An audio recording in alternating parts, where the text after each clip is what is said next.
ये सवाल गौर से देखिएगा, कह रहा है ए और बी ने एक बिजनेस स्टार्ट किया है जिसमें कैपिटल 15,000 और 20,000 है रेस्पेक्टिवली।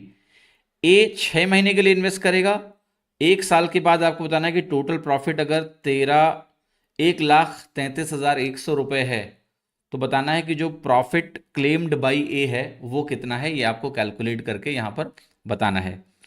तो सबसे पहले तो देखिए, हम अगर बात करते हैं कि ए और बी हमारे पास दो लोग हैं, तो इनका जो कैपिटल रेशियो है वो क्या है। आप कहोगे 15:20।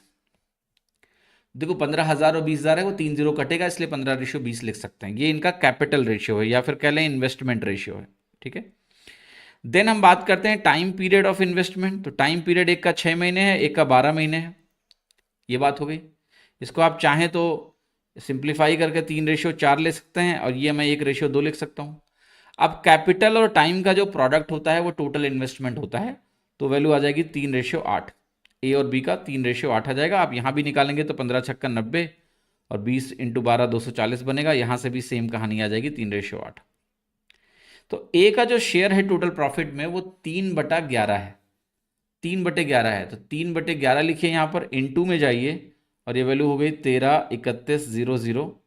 11 का क्यूब 1321 होता है, तो 11 स्क्वायर बच जाएगा, यानी 121 बच गया। तो 121,00 3 से गुणा करोगे 36,300 आपका आंसर आ जाएगा, जो कि मुझे ऑप्शन में दिया हुआ है डी। तो डी इस सवाल का बिल्कुल सटीक और सही उत्तर